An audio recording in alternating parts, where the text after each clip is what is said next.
पहला कुरिन्थिया 11 उसकी 23 आयत को हम निकालेंगे।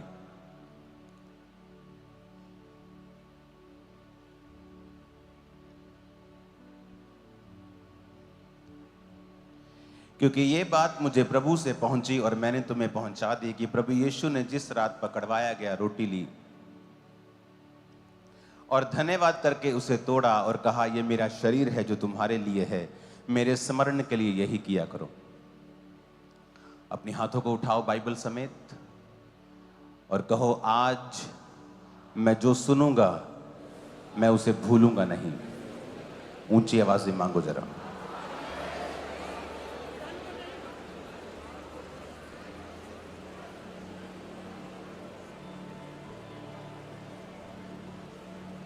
मैं इसे मानूंगा और फलों को लेके आऊंगा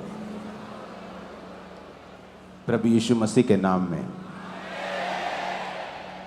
हमें ये मालूम होना चाहिए कि आप सिर्फ एक रीति रिवाज के तौर पे, एक रिलीजियस तौर के ऊपर इस प्रभु भोज को नहीं ले रहे हैं। जिस तरह हम धार्मिक रीति रिवाजों को करते हैं और हम ये जानते हैं कि प्रभु यीशु मसीह किसी नए धर्म को बनाने के लिए नहीं आए। एक भी चीज हम धार्मिक रीति रिवाजों की तरह नहीं करते, हम आत्मिक रीति से करते हैं क्योंकि वो वचन में लिखा हुआ है। तो जीसस ने कहा, जब आप लूका 22 उसकी 19 से लेके 20 आयत तक पढ़ते हैं, पहला कुरिन्थिया 11 उसकी 23 से 32 आयत आप पढ़ते हैं, तो इन आयतों में हमें मालूम होता है कि प्रभु यीशु मसीह ने कहा था कि ये मेरा शरीर है। रोटी को लिया और जब प्याले को लिया, जूस के प्याले को, कहा ये मेरा लहू है। तो परमेश्वर ने कहा, do in remembrance of me, कि मेरी याद में यही किया करो। आप जब प्रभु भोज आज ले रहे हैं, एक तरह का आप पब्लिकली, ओपनली इस बात को अंगीकार कर रहे हैं कि प्रभु यीशु मसीह आपका उद्धार करता है और आप एक तरह का गॉस्पल दे रहे हैं, सुसमाचार दे रहे हैं। सब जगह लोग बैठ जाओ, वॉलंटियर्स खास तौर पे तुम लोग जहां खड़े हो वहीं बैठ जाओ और चलना बंद कर दो। सब वॉलंटियर्स पीछे खास तौर पे, क्योंकि इस चर्च का डिसिप्लिन दुनिया में मशहूर है कि इतने लाखों लोग होने के बावजूद भी कोई हिलता नहीं, तो वो बने रहना चाहिए। और खास तौर पे भाग के काम करना बंद कर दो और बैठ जाओ। जिनके पास प्रभु भोज की है बाल्टी, वही एक जना हिलेगा बस पूरे पंडाल के लिए, दैट्स इट। तो वचन में लिखा कि जब कभी परमेश्वर ने कहा तुम ऐसा करो तो मेरी याद के लिए करो, कि जीसस क्राइस्ट ने एक रात पहले, क्रूसिफिकेशन शुक्रवार को कल थी, और आज रात प्रभु यीशु मसीह उस भोज को अपने चेलों के साथ ले रहे थे। उस भोज में जब परमेश्वर चेलों के साथ खा रहे थे, तो उस टेबल के ऊपर, जो आज आपने प्ले में भी देखा होगा, आज की मीटिंग ऐसा लगता है कि हेवन ने डिजाइन की है, हेवन देख रहा है इस मीटिंग को, हेवन कर रहा है इस मीटिंग को। मुझे ऐसा लग रहा है कि मैं सिर्फ एक माइक हूं, जैसे मेरे हाथ में एक माइक है, इसका कोई रोल नहीं है। उसे मुझे लग रहा है कि मैं खुद एक माइक हूं और पवित्र आत्मा बात कर रहा है, दैट्स इट। तो मुझे ये मालूम है कि आज जब आपने वो प्ले देखा कि किस तरह से प्रभु यीशु मसीह बैठे हैं और चेले बैठे हैं, आपको मालूम है कि जो जीसस को पकड़वाने वाला चेला था, यहूदा इस्करियोती, वो भी उसी मेज के ऊपर था। और जीसस को ये मालूम था कि ये चेला मुझे पकड़वाएगा। इमेजिन करो आप कहीं बैठे हों और आपको मालूम हो कि ये आदमी आपको मारने का प्लान कर रहा है, और वो आपके सामने बैठा है और आपको उसका पूरा प्लान मालूम है। लेकिन ये बात साबित होती है कि प्रभु यीशु मसीह का जो फोकस था, जो प्रभु यीशु मसीह का प्रेम था पिता के लिए, क्योंकि वो प्रार्थना कर रहे थे अपने स्पिरिट में कि पिता, हो सकता है तो ये कटोरा टल जाए, लेकिन मेरी नहीं तेरी मर्जी पूरी हो। कई बार जब आपका विरोध हो रहा होता है, आपको लगता है ये विरोधी है, ये आपका दुश्मन है, आप उससे नफरत करने लगते हैं। लेकिन कई बार परमेश्वर ऐसा करता है आपको नेक्स्ट लेवल पर लेके जाने के लिए। परमेश्वर कई बार ऐसा करता है आपके विश्वास को परखने के लिए, आपकी सामर्थ्य को बढ़ाने के लिए। लेकिन जब आप नफरत करने लगते हैं लोगों से, आप परमेश्वर की उस डिवाइन प्लान को भूल जाते हैं कि परमेश्वर ऐसा आपके साथ क्यों कर रहा है। जीसस ने मालूम था कि ये चेला मुझे पकड़वाएगा और ये चेला जाके अब बताएगा और मुझे पकड़वा कर मुझे मरवाएगा। लेकिन जीसस को मालूम था कि ये सब कुछ पिता के प्लान से मैं कर रहा हूँ। पिता ये चाहता है कि ये कटोरा मैं पीऊँ, मैं क्रूसिफिकेशन पे जाऊँ, क्रूस उठाऊँ, मारा जाऊँ, गाड़ा जाऊँ, फिर तीसरे दिन मुर्दों में से जी उठूँ। आप इमेजिन करो जीसस क्राइस्ट का फोकस कितना ग्रेट था, कितना महान था कि सामने उनका कातिल बैठा है, पकड़वाने वाला बैठा है, और जीसस ने अपना पेशेंस नहीं खोया। हमारे जैसा कोई होता तो उसको दो जरूर मारता, तो मारता जोर से कि तेरी वजह से आज ऐसा हो रहा है। कर भी लेता काम लेकिन उसको मारता भी। पेशेंस जीसस क्राइस्ट के अंदर था कि मालूम था ये चेला है वही चेला जो अब मुझे पकड़वाएगा, जो मुझे बेच के आ चुका है, जो सिक्कों में मुझे बेच चुका है। बस अब मेरा इंतजार कर रहा है कि कब मैं वो रात आए और वो जाके जब वो लोग आए तो मुझे चूमे और ये बोलेगा कि मैं जिसको चूमूंगा उसी को पकड़ लेना, वही जीसस क्राइस्ट होंगे।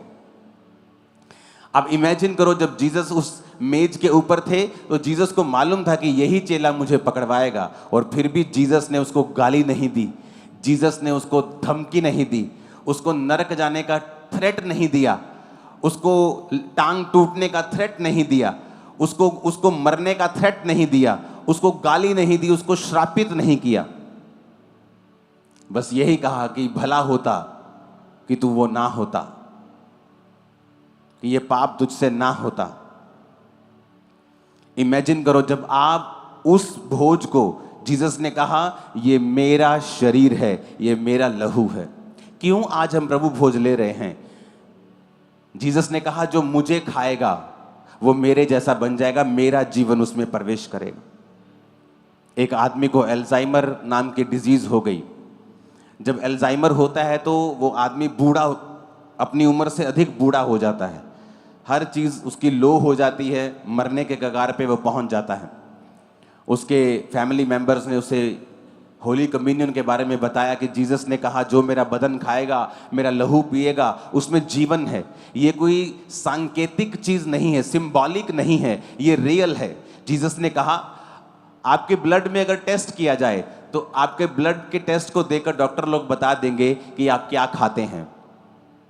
आपके यूरिक एसिड लेवल अगर ज़्यादा है वो बता देंगे आप चिकन ज़्यादा खाते हैं, आप पनीर ज़्यादा खाते हैं, या आप दाल ज़्यादा खाते हैं। तो आपके ब्लड लेवल से, ब्लड से सब बता देते, क्योंकि आपके ब्लड में वही है जो आपने खाया है। तो जब हम जीसस को खाते हैं हमारे ब्लड में फिर जीसस ही आ जाते हैं, जीसस की लाइफ आ जाती है। तो जीसस ने क्या कहा कि जो मुझे खाएगा उसमें जीवन बना रहेगा। यीशु ने खुद कहा है कि अगर तुम खाओगे तो मेरा जीवन तुम में आ जाएगा। कौन सा जीवन? अब आप देख लो जीसस का जीवन कैसा था, कैसा था परमेश्वर का जीवन। अब जब अब यूहन्ना 6 उसकी 53 आयत को पढ़ते हैं, यीशु ने उनसे कहा मैं तुमसे सच सच कहता हूं, जब तक तुम मनुष्य के पुत्र का मांस ना खाओ और उसका लहू ना पियो तो तुम में जीवन नहीं है। परमेश्वर ने कहा मेरा मांस और मेरा लहू तुम्हें खाना पड़ेगा। जो मेरा मांस खाता और लहू पीता अनंत जीवन उसका है, और मैं अंतिम दिन उसे जिला उठाऊंगा। और आप जानते हैं इस बात को सुनने के बाद चेलों ने ठोकर खाई। कहते ये कैसे हो सकता है, ये कैसे हो सकता है, हम किसी मनुष्य का मांस और लहू हम क्यों खा सकते हैं? लेकिन जीसस ने कहा ये मेरा शरीर है। रोटी को लिया और तोड़ा कि ये तुम्हारे लिए मेरा शरीर तोड़ा जाता है, यानी एक सेक्रीफाइस है, ये एक बलिदान है जो क्रूस के ऊपर मेरे शरीर का होगा तुम्हारे लिए।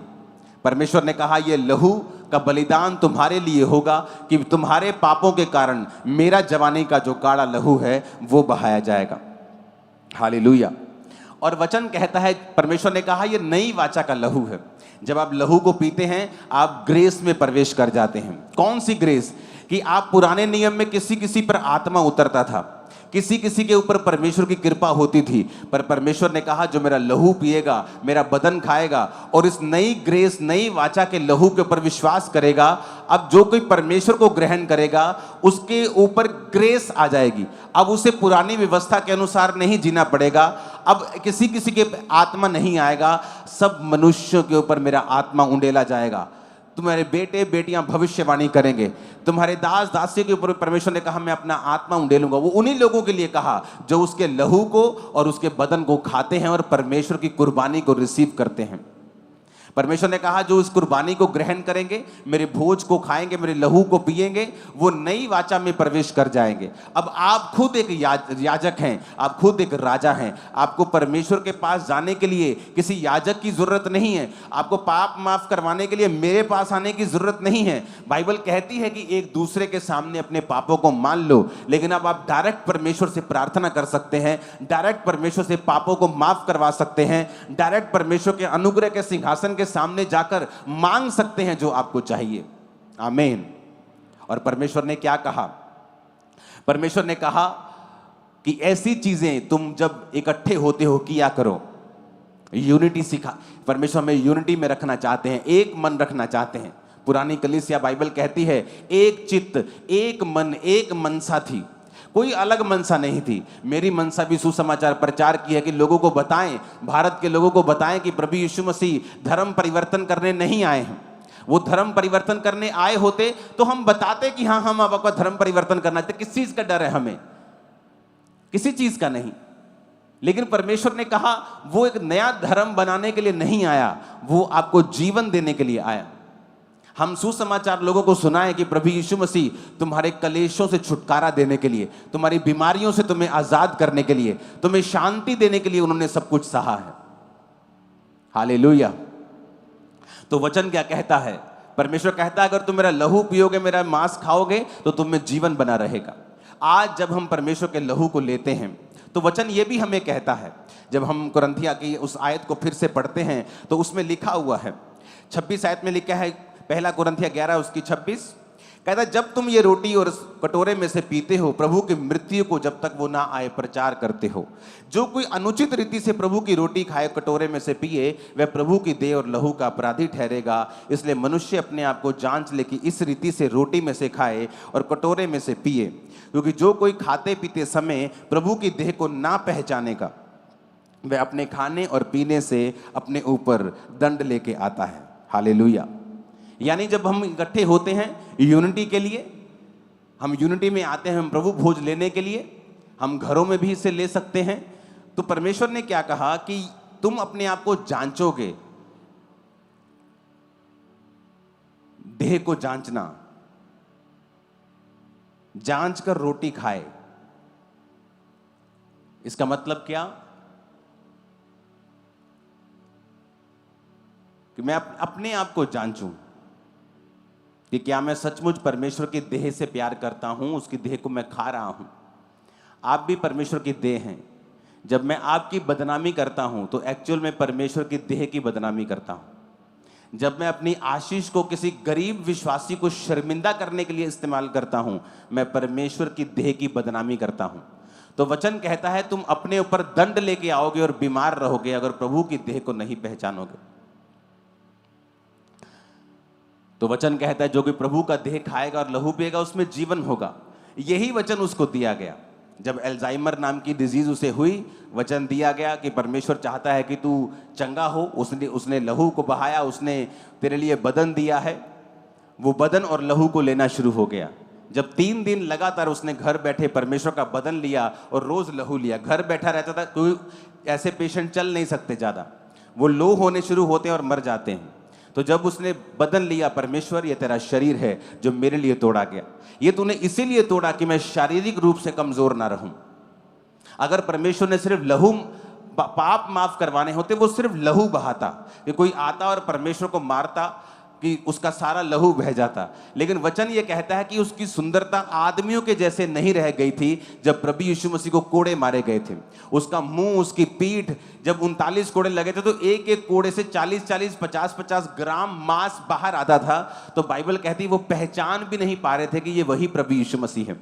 तो वचन कहता है उसने जानबूझ के उन कोड़ों को खाया ताकि हम शारीरिक रूप से स्वस्थ हो सकें और डिवाइन हीलिंग में चल सकें। जब भी शैतान आपके दिल में डाले कि परमेश्वर की इच्छा नहीं है कि तू चंगा हो, परमेश्वर की इच्छा है कि नए विश्वासियों को परमेश्वर चंगा करता है विश्वास में बनने के लिए, लेकिन पुराने विश्वासियों को वो हीलिंग देने में इतना नहीं सोचना चाहिए। नहीं नहीं नहीं, ऐसा नहीं है, ये शैतान की चाल है। परमेश्वर ने वो लहू इसीलिए बहाया, वो कोड़े इसीलिए खाए, वो कोड़े इसीलिए खाए, वो शरीर इसलिए तोड़ा कि तुम डिवाइन हेल्थ में भी चल सको। जब उसने 3 दिन वो लेता रहा, रोज बदन को लेता था, बोलता था प्रभु तेरे वचन में लिखा है ये शरीर तूने मेरे लिए तोड़ा, मैं इस शरीर को खाता हूं। जूस को लेता था, बोलता था परमेश्वर ये जूस नहीं तेरा लहू है जो तूने मेरे लिए बहाया, रोज वो उसे पीता था। जब चौथे दिन बंदा वो उठा, वो 10 साल जवान था, उसकी बॉडी हील हो चुकी थी, अल्जाइमर जा चुका था, आंखें खुल चुकी थी, और विजिबली एक होता है कि आपको हील हो गए लेकिन आप ऊपर से भी चेंज नहीं हुए हो, आपकी चमड़ी वैसी की वैसी, आंखें धसी की धसी हैं, या आपका शारीरिक ढांचा वैसा ही है, आप वैसे चल पड़े हो, आपको फर्क लग रहा है। कहता विजिबली फर्क था, दिखने में फर्क लग रहा था, चमड़ी जवान हो रही थी, आंखें बाहर आ रही थी, जवान लग रहा था, चल रहा था, और वो आदमी पूरी तरह से आज हील हो चुका है, चंगा हो चुका है, ऐसी एक बीमारी से जिसका इलाज मेडिकल साइंस के पास भी नहीं है। कारण क्या? प्रभु भोज। जब आप प्रभु भोज की ताकत को समझते हैं, इसलिए तो कहा जाता है कि विश्वासी एक दूसरे को माफ करे, क्योंकि जिस प्रभु का आप भोज ले रहे हैं, ये जानते हुए कि मेरा कातिल इसी मेज के ऊपर बैठा है, तब भी वो पेशेंस रखता है। इमेजिन करो आप उस प्रभु के शरीर को खा रहे हो, तो आपको कैसा फोकस और कैसा पेशेंस आपको रखना चाहिए अपनी लाइफ में। और जब आप इस प्रभु भोज को समझ के लेते हो कि मेरे परमेश्वर ने सब कुछ जानते हुए भी, आंखों के सामने होते हुए भी अपना पेशेंस नहीं खोया, अपना आपा नहीं खोया, कहीं भी गाली नहीं निकाली, कहीं भी गुस्सा नहीं किया, तो परमेश्वर ने जब हम उसको जो ग्रेस हमें दी है कि हम उसी शरीर को खा सकते हैं, मैं आपको आज प्रॉमिस देता हूं, आप उस परमेश्वर के शरीर को आज खाओगे और उस परमेश्वर के लहू को आज पियोगे जिसमें इतना पेशेंस था, जो अमीरों का अमीर क्या, ऐसे ग्रह वैज्ञानिकों ने ढूंढे हैं, मैंने आपको बताया था पहले भी, जो पूरी तरह से हीरे के बने हुए हैं। अगर उनको बेच दिया जाए तो इस धरती के ऊपर $100 की इतनी ढेरियां लगेंगी कि वो चंद्रमा तक पहुंच जाएंगी, ढेरियां इतनी होंगी। ऐसे ग्रह परमेश्वर ने बनाए हैं। वो इतना अमीर परमेश्वर है, लेकिन एक गरीब घर में जन्म लेता है, एक आम घर में जन्म लेता है, ताकि वो ऐसा ना लोग बोलें कि परमेश्वर को क्या मालूम गरीबी क्या होती है, उसको क्या मालूम दुख क्या होता है, शारीरिक पीड़ा क्या होती है, बीमारी की पीड़ा क्या होती है। बाइबल कहती प्रभु यीशु मसीह ने हर वो चीज सही है जो एक आम आदमी सहता है।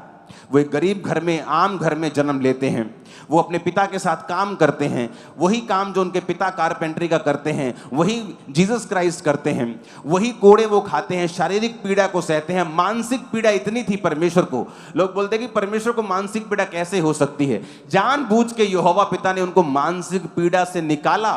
क्यों?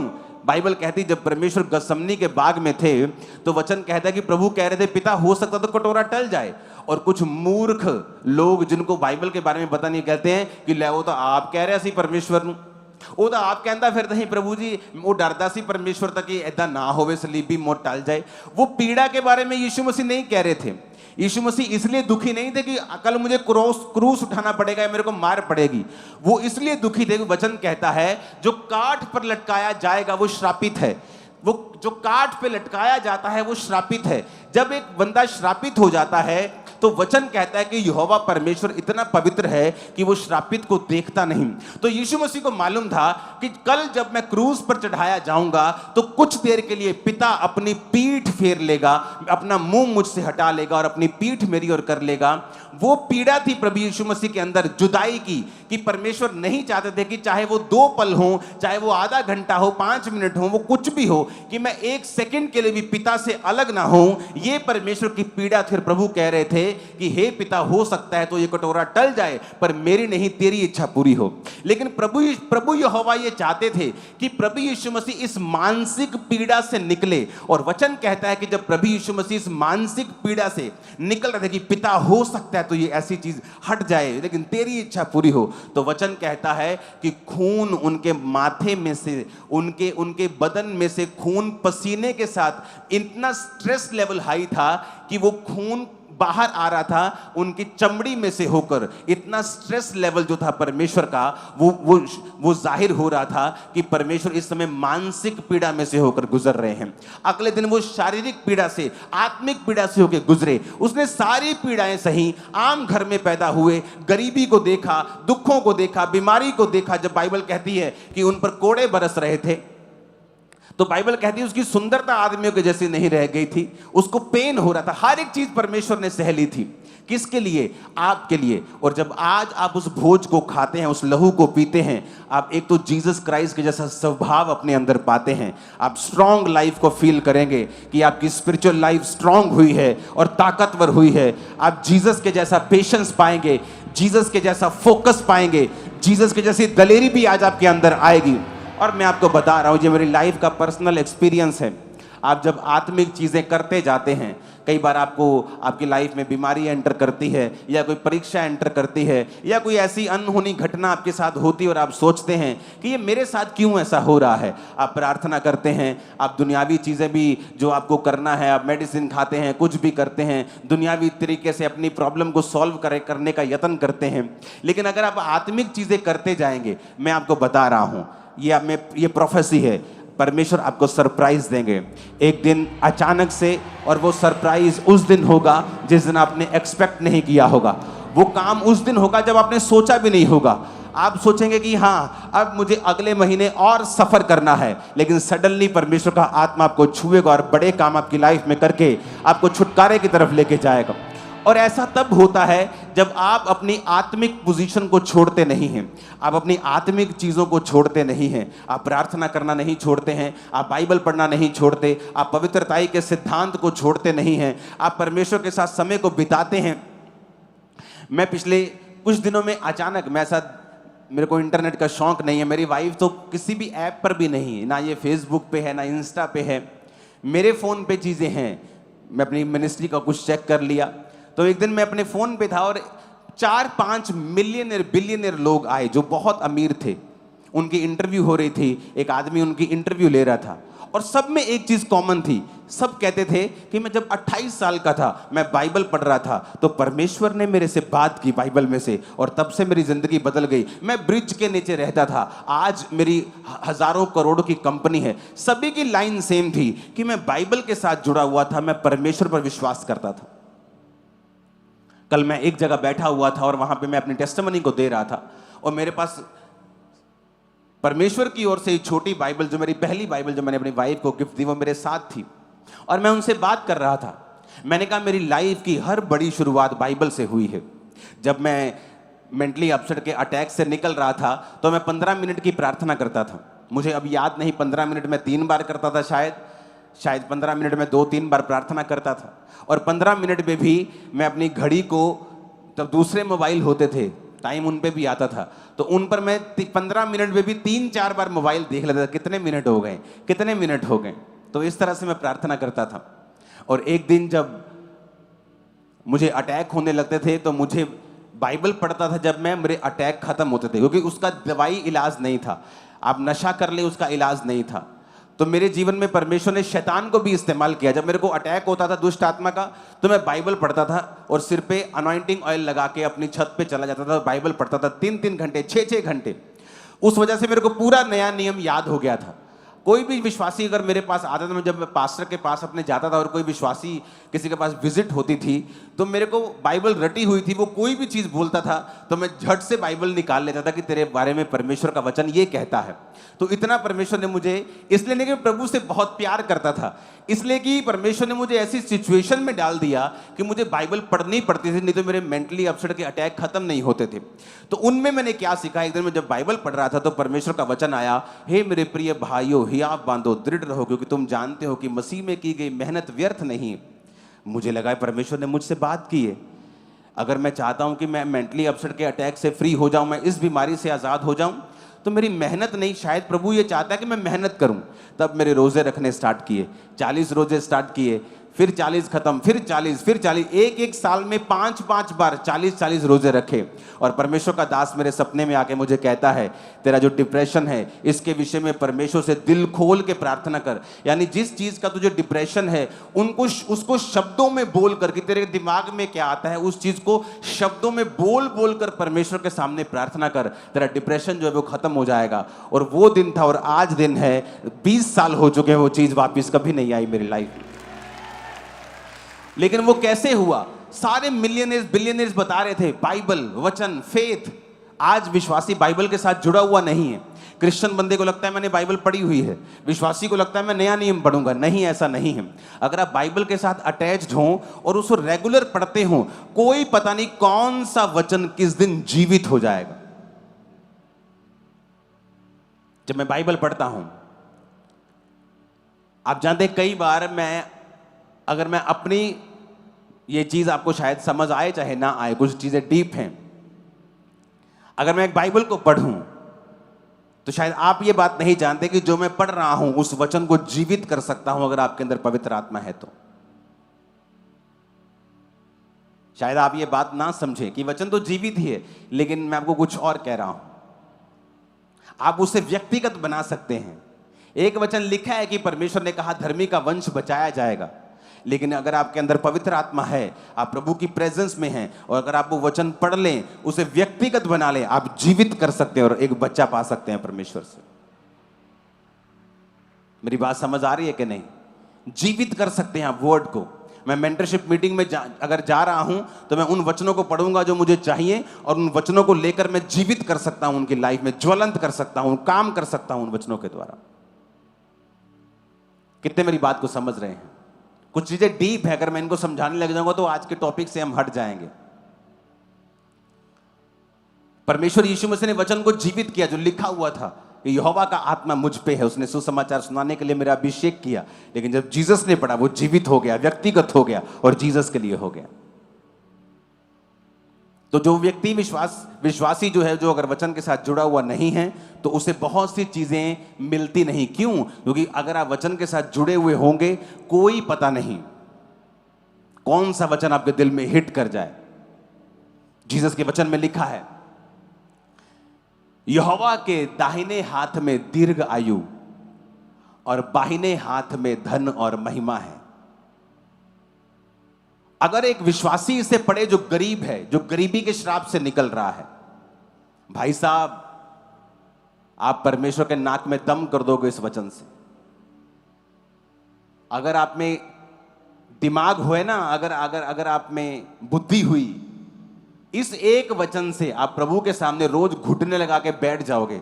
उसको आपको धन देना पड़ेगा और आप प्रभु का काम करोगे, क्योंकि आप ये कहोगे प्रभु मैंने नहीं लिखा, मैंने थोड़ी लिखा है, तूने लिखा है कि तेरे दाहिने हाथ में दीर्घ आयु है, मुझे दीर्घ आयु चाहिए।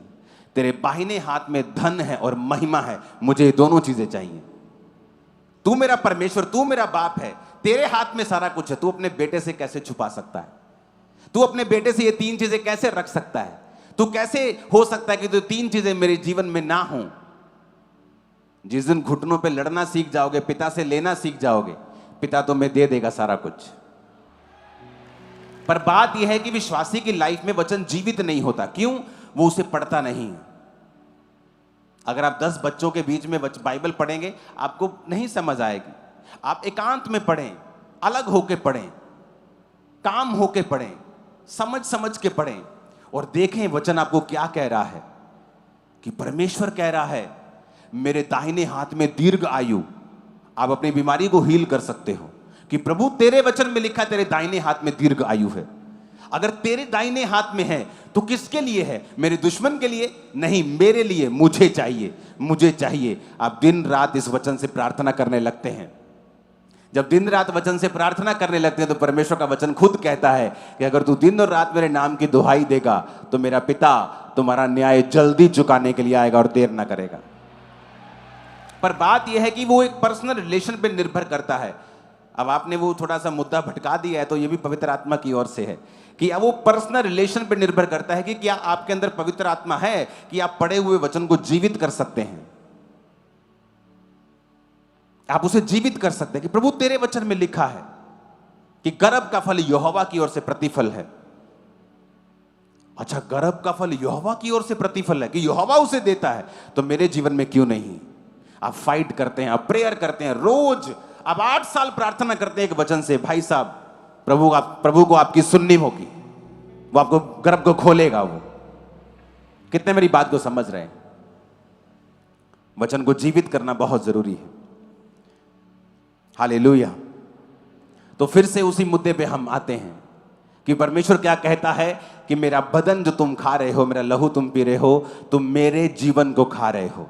मैं जीसस के जैसा पेशेंस, जीसस के जैसी लाइफ, जीसस की हीलिंग, जीसस की डिलीवरेंस, जीसस की ब्लेसिंग को आज मैं खाऊंगा और आप भी उसे खाएंगे। आज आपकी लाइफ का मोस्ट ब्लेस्ड डे, सबसे ज्यादा आशीषित दिन है आज यीशु के नाम में। सबसे ज्यादा खूबसूरत दिन है आज यीशु मसीह के नाम में। लग नहीं रहा आपको खूबसूरत? सबसे मेरे को तो फील हो रहा है, लग रहा है, दिख रहा है, समझ आ रहा है, आत्मा में, शरीर में भी।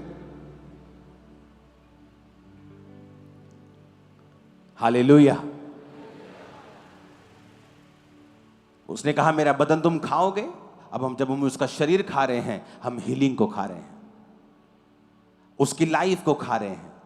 जीसस के जैसा पेशेंस, जीसस के जैसा फोकस, जीसस के जैसी प्रेयर लाइफ, जीसस के जैसा वचन के साथ जुड़ाव, जीसस के जैसा पिता के साथ रिश्ता, पिता के साथ नाता, जीसस ने जो कहा, जो किया पिता के लिए, वो ऐसी ग्रेस आप खा रहे हैं और आज मैं खा रहा हूं। और परिवार सेम नहीं होंगे आज से इन जीसस ने। सब बदल जाएगा। परमेश्वर का आत्मा कहता है सब बदल जाएगा।